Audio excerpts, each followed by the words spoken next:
Olá, tudo bem com você? Vai entrando no ar o canal Simples Assim, um canal que tem como objetivo falar de temas educacionais, temas que afetam diretamente a vida das nossas crianças e que buscamos aqui tratá-los de maneira simples, gerando na vida dos nossos pequenos uma vida mais saudável, mais tranquila, mais feliz. E eu quero aqui já de antemão agradecer todas as pessoas que estão inscritas em nosso canal, que têm compartilhado nossos vídeos, que têm interagido, têm dado opinião. Olha, eu fico muito feliz de ver que este canal está alcançando seu objetivo.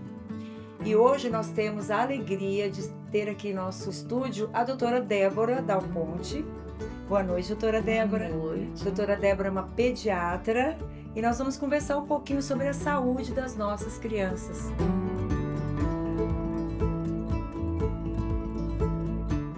Como anda a saúde das nossas crianças, né, doutora Débora? Sim, obrigada pelo convite, professora Denilde. Eu me sinto lisonjeada de poder ter esse momento com você de aprendizado e tenho certeza que vai contribuir muito com as famílias, para os estudantes, né, de plantão, seja do curso de pedagogia, psicologia, toda a área de humanas, todas as nossas famílias que às vezes estão carentes de algumas informações simples, mas que às vezes são problematizadas, e espero que este canal alcance mais e mais famílias que precisam, né, de informações diretas e reais, né? Sim. Débora, como anda a saúde das nossas crianças? A saúde das crianças anda me preocupando bastante, tá? A gente pode falar, a gente pode começar, tem tanta coisa, mas vamos começar pelas cadernetas de vacinação das crianças que eu atendo em consultório. Em 27 anos de pediatria, eu nunca peguei tanta caderneta desatualizada, Que com tristeza, falta né? de vacinação. E assim, eu fico muito triste porque tem 35 anos que o Brasil não tem uma poliomielite. Em 94, foi dado o certificado de estarmos livres da poliomielite. Agora, esses dias, se não me engano, eu acho que foi sábado, dia 9, teve uma campanha contra a polio, né? Pegou todo mundo, as crianças, né, que tinham 1 aninho e as crianças menores de 5 anos, para serem vacinadas. Por quê? Porque o nosso país entrou em alto risco para a reintrodução do poliovírus. Regrediu, né, doutora? Regrediu. Por exemplo, para a gente ter, assim, ficar tranquilo que a polio não vai estar aqui entre nós tínhamos que ter uma cobertura vacinal de, no mínimo, 95%. E como estamos hoje? Então, em 2022, a cobertura estava em 84%, aqui no Mato Grosso, que eu estou falando, mas reflete o país também. Certo. Em 2023, houve uma crescida para 88%. É o ideal? Não. Não é. Eu tenho que ter uma cobertura de 95%. É baixa, tá? E aí a gente fica pensando, mas o que está levando a isso? É a pergunta que eu ia lhe fazer. O que fazer diante disso, doutora? Então, bom, a gente sabe que fake news, procurar informações em sites que não têm ciência, Não são confiáveis. que não são confiáveis. Por exemplo, a Sociedade Brasileira de Pediatria tem um site lá de pediatria para família. É só ela entrar lá, ela vai saber tudo sobre vacinação. O Ministério da Saúde dá informação, tem Instagram, né? Mas tem um fato que me chama a atenção. Porque, por exemplo, nesse tempo todo de pediatria, eu nunca atendi uma poliomielite. Graças a Deus. Eu acho que as pessoas, elas não sabem o que é uma polio. A gravidade, A né? gravidade, elas nunca vivenciaram isso. Então, eu conheço isso, então elas se apegaram em eventos adversos da vacina, que é uma raridade, que risco-benefício nem se compara, né? Uhum. Então, tem muito a ver com isso também. Eu acho que é falta de conhecimento, de conhecer o passado. Porque o que Uhum. eu conheço pessoas sequeladas pela polio, Sim. né? Mas Uhum. realmente eu nunca atendi uma polio. Mas pelo que eu tô vendo e sentindo, isso pode estar prestes a acontecer. Muito triste isso, né? Muito triste. Lógico que também tem a fake news, né? Uhum. Que espalham muito, e interessante que eu trabalho muito isso com as mães dentro do consultório, mas a impressão que eu tenho às vezes que a fake news, ela parece que está prevalecendo. Uma força, Uma né? força, infelizmente. Eu acho que a ciência tinha que falar mais. Certo. Então você falou, tem o Ministério da Saúde, tem Tem. os sites lá do Conselho Da da Sociedade Brasileira de Sociedade Brasileira de Pediatria, que chama Pediatria. Pediatria para Famílias. Ok, quer dizer, materiais confiáveis tem de sobra, né? Tem. O que está faltando é as pessoas saberem a fonte realmente que elas têm que A fonte buscar, segura, eu né? acho, Fonte né? segura. E aí quem paga o preço disso tudo são as nossas crianças, lamentavelmente, né? Lamentavelmente, isso. Doutora Débora, e além dessa saúde física, e a saúde mental dos nossos pequenininhos, como está? Olha, é preocupante também, muito preocupante. E eu percebi isso muito depois da pandemia. Parece que isso se agravou. Eu não tô falando assim de termos científicos. Eu vou falar Sim, para você agora da minha experiência dentro de consultório, o que eu percebi. certo. Chegou a aparecer para mim criança de 2 aninhos com atraso na fala, e assim, depois da pandemia. Sim. E assim, doutora, eu acho que ele tem autismo.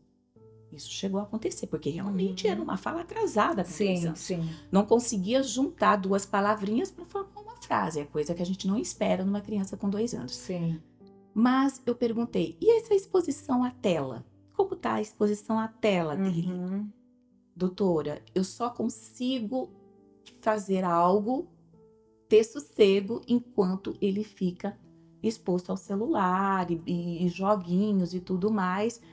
É mais que 12 horas em tela. Uma criança menor que 2 anos não pode ser exposta à tela. Uhum. Eu falei, bom, antes da gente encaminhar para o neuro, vamos fazer um teste. Uhum. Você vai retirar a tela, contar historinhas à noite, né? Que é expor essa criança mais a atividades em parquinhos, porque na pandemia as crianças também deixaram de ir para o parquinho, né? Sim, sim. Então deixaram de se socializar. Uhum. Olha, ela voltou, pedi para voltar com 1 mês, ela voltou com 2 meses. A criança era outra. Não estava mais exposta em tela, ela simplesmente já conversava várias palavras, fazia frases. Não era um autismo, era um autismo fake, vamos Uhum. dizer assim, por Sim. falta de estímulo e por exposição em excesso até. Então você vê que o mundo sinestésico da criança foi reduzido, né? Isso, Com a isso pandemia. E foi. se os pais não retomarem, né, para que a criança tenha novamente esse contato com a terra, né, Isso, com a brincadeiras ao ar natureza. livre, né, e aí entra no fator que você tocou e que me preocupa muito enquanto aí no campo educacional, né, Uhum. quantos diagnósticos fakes que nós podemos Ah, ter, né, sim. e que nós, dentro muitas das vezes de uma escola, de uma sala de aula, ficamos refém de um diagnóstico que nos é dado, porque você está recebendo uma parte de uma informação, você não tem como saber ao certo como que está a dinâmica diária dessa criança. Sim.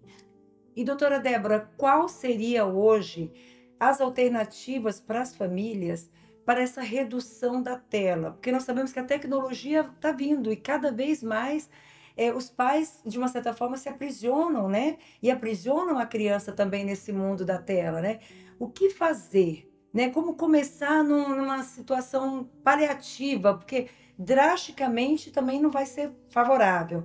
Qual dinâmica que você diria para as famílias para que as crianças sejam favorecidas e retiradas desse mundo de telas? Sim, porque você pode prestar atenção que que as crianças hoje em dia, para elas comerem, já mostra a tela, Uhum. o pratinho e aqui, e ela olhando. Uhum. Ou seja, e a mãe tentando oferecer um alimento.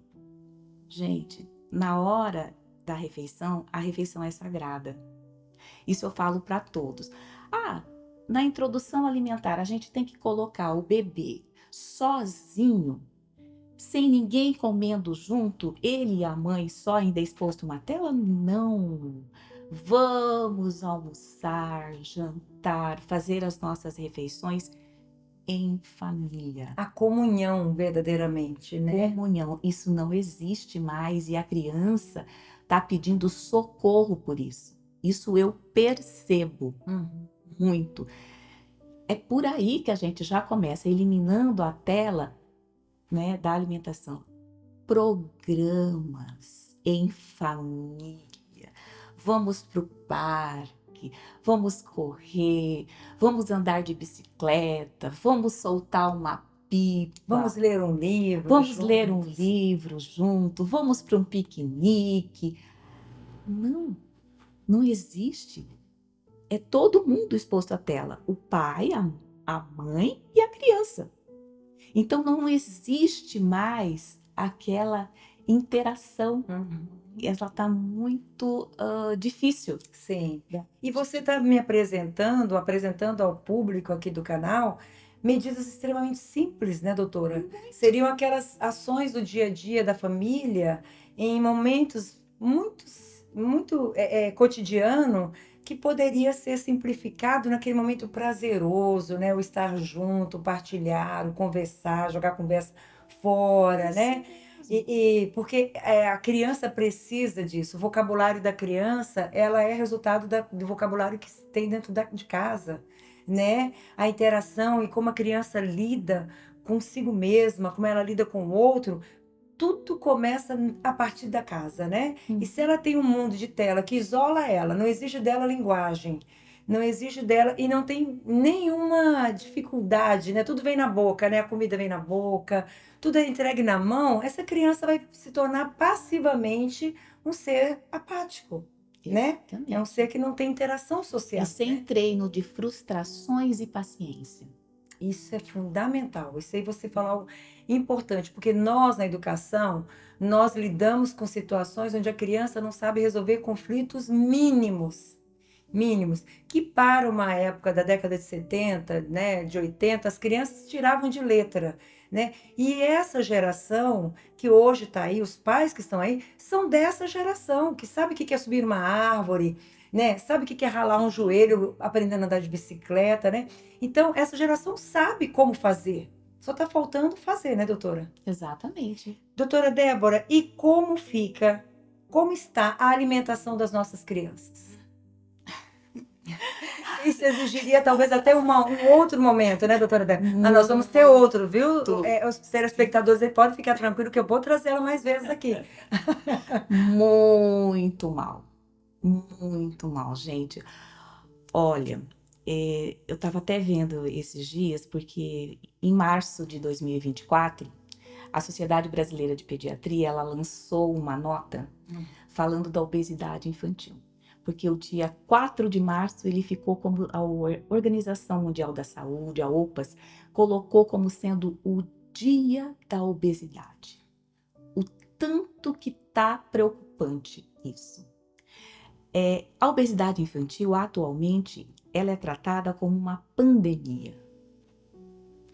Nessa última década, houve um aumento, aquelas crianças entre 5 e 19 anos de idade, de 10 vezes para a obesidade infantil. Isso é muito alto, né? É muito grande. E tem uma previsão, se nós permanecermos aqui parados, só olhando e sem fazer nada por nossas crianças em relação a essa alimentação errada, é uma previsão para 60% a mais, vai dar em torno de, eu estava lendo, 254 milhões até 2030 das crianças com obesidade infantil. E vale lembrar, né, doutora, que se tem um crescimento da obesidade infantil, outras comorbidades virão, né? Opa, as A doenças crônicas. diabetes, outras mais, né? Que Hipertensão. até então eram doenças de gente velha, né? E Isso, não era isso. nada a ver com a infância, As né? nossas crianças estão tendo doenças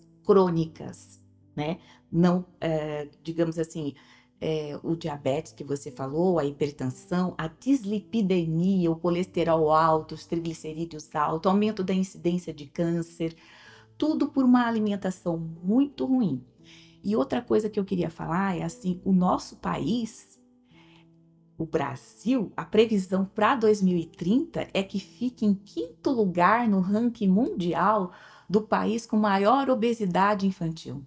É muito É muito. sério, né? Então, assim, a obesidade, ela tem como prevenir desde a gestação.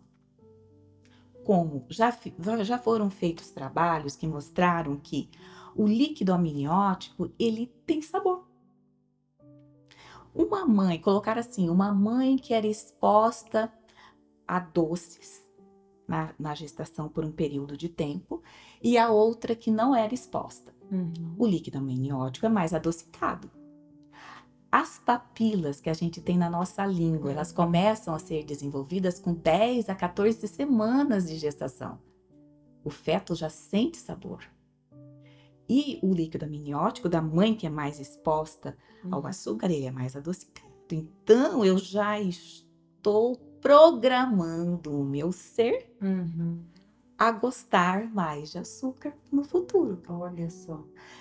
Aquela mãe que não comeu açúcar, o bebê não sentiu o sabor do açúcar. Então, ele não vai muito mais para esse lado. Uhum. E é interessante até para introdução alimentar, colocar assim, é que acompanhar essas crianças Sim. até a introdução alimentar e tudo. Uhum. E vira assim, mãe que comia cebola e mãe que não comia cebola, grávidas. Uhum. Quando chegou na introdução alimentar, aquela mãe que comia cebola, o bebê aceitou cebola mais facilmente do que aquela que não comia. Então, a prevenção da obesidade, a gente comer saudável, vem desde a barriga, desde o útero, desde a gestação. Aí, em seguida, logo estamos ali na nossa introdução alimentar. Uhum. A criança, nos primeiros 2 anos de idade, ela não pode ser oferecida, não pode ver açúcar, nem muitos sucos. Açúcar zero, então. Açúcar zero nos primeiros 2 anos de idade, né? Outra coisa, devemos estimular a atividade física. Sim, até desde bebezinho. Põe bebezinho para rolar, põe bebezinho para engatinhar. Ficou mais um pouquinho, né? Anda de motoquinha e aí mais um pouquinho vamos andar de bicicleta. Os adolescentes vão para atividade, vamos para esporte. Certo. E vamos parar de tudo muito pronto, né? Sabe, tudo que vem dentro embalado, encaixado, Os embutidos. os embutidos, eliminar. Certo. Vamos fazer os lanchinhos para as nossas crianças, né? Mas esse... E sem contar, né, doutora, fazendo uma Sim, pode falar. Uma brecha aí que o nosso país é riquíssimo, né? A nossa variedade vegetativa, né, de hortaliças, de frutas é muito grande, né? Sim. Então é muito mais fácil também da gente pensar em ter uma alimentação mais saudável, né? Sim. Doutora Débora, você vai ficar sócia desse programa, né, gente? Porque vai precisar de muitos programas para a gente falar tudo. Mas antes da gente fechar aqui, doutora Débora, eu quero saber uma última pergunta que eu vou lhe fazer. E o sono das nossas crianças, como está?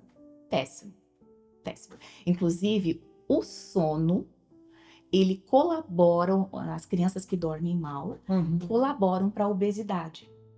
Porque a falta de sono, ela propicia o aumento do hormônio da fome e diminui o da saciedade. As nossas crianças, lá, vamos voltar para a tela de novo? Sim.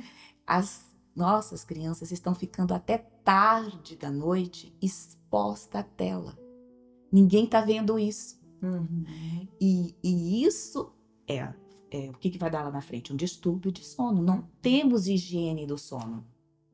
Elas estão dormindo muito mal. E sem contar que o sono em si favorece, além de toda a questão do relaxamento, né? é a questão do crescimento mesmo, né, E o doutora? aprendizado na escola. Exatamente, ele contribui muito para um crescimento não só físico, como todo o desenvolvimento neural da criança, né? Sim. Doutora Débora, olha, está sendo muito rico esse momento. E eu quero que você faça suas considerações finais. O que você vê hoje? Porque eu sempre penso que a gente pode deixar para as famílias, para as pessoas que estão compartilhando os nossos vídeos, saídas, né? Como você colocou anteriormente, as medidas para que as famílias mudem de hábitos, pequenos hábitos, já vão contribuir e muito, né, para que essa criança se desenvolva. Mas e, enquanto sociedade, o que podemos fazer também para ajudar essa criança, doutora? Exatamente. Eu acho que nós temos que fazer um apelo às unidades básicas de saúde, um apelo para a escola, um apelo para as famílias, Uhum. porque eu tenho certeza que eu acho que eu, como médica, pediatra, você, como professora, deve estar se sentindo muito solitária. Eu me sinto. Porque assim, eu tô ali, eu faço a puericultura, eu oriento a alimentação e tudo, mas quando chega nas escolas, que as mães às vezes não têm tempo de fazer o lanche, preparar o lanche, Uhum. nas escolas vai estar lá refrigerantes, vai estar lá processados, vai estar lá uma salsicha, A uma fritura. fritura. Então assim, o que eu tenho que conscientizar a criança, a família, a sociedade, a comunidade, tá? E outra coisa que eu vejo muito também, que eu Uhum. acho que está faltando, eu acho que mesma coisa, nós duas lidamos com crianças, falta de limites. Uhum. Então é um apelo para a família. Limite é importante. As crianças, elas estão pedindo socorro por limites. Eu percebo isso em consultório mesmo. Eu tenho um exemplo de um paciente que ele entrou vestido de super-homem, Uhum. mas antes dele entrar, eu estava com uma paciente anterior, ele batia na porta. Doutora Débora! Uhum. Eu falei, meu Deus do céu. Assustou todo mundo Uhum. ali. Quando ele entrou, eu conversei com a mãe, falei, olha, tá precisando de limites, eu acho que a gente vai ter que conversar sobre isso. E ele escutou. Uhum. Ele saiu da onde estava, todo vestido de super-homem, né, que ele Uhum. estava. Tudo bem, não tem problema nenhum. Sim. Mas ele chegou para mim e disse assim, você não é mais a minha médica. E voltou ao seu Nunca consultório? mais. Ou seja, ele deu uma ordem, né, doutora? Então eu percebo isso. Então as nossas crianças, elas estão precisando ser acolhidas como crianças. Acho que é isso. E eu acho que a gente pode, inclusive, deixar já combinado aqui, doutora, para um outro programa e nós falarmos desse tema, porque esse tema, falar de limite, é algo que toca profundamente na espinha dorsal das famílias, né? E quando a gente fala da rede de apoio, como você colocou, família, escola, para que chegue na sociedade, enquanto a família não entende a seriedade do que é limite, do que é tirar a criança da frente da tela, do que é ter uma reeducação alimentar, do que é ter uma reeducação social no ambiente familiar, isso não muda, né? E esse problema vai virando uma bola de neve, porque esse problema vai para a escola, vai para a sociedade, e a gente só vai tendo um problema atrás de um outro problema, né, doutora Débora? Mas, doutora Débora, um grande prazer tê-la aqui. Esse canal está de portas abertas a lhe receber. Obrigada. Nosso objetivo é esse mesmo, é tocar em assuntos seríssimos, né? Mas com essa simplicidade que você traz e trazendo a cada um a sua responsabilidade, porque o educador da escola não pode lavar suas mãos, a família também não. A sociedade precisa compreender que falar de educação é simples assim, mas o papel de cada um exige uma seriedade profunda. Né, doutora Débora? Muito obrigada, meu respeito cada vez mais é maior por você e eu vou convidá-la para outros momentos. Obrigada. Pessoal, e eu agradeço a doutora Débora e agradeço a todos que estão nos acompanhando. Espero que este programa continue colaborando para que a nossa vida em sociedade fique cada vez melhor, porque educar é simples assim.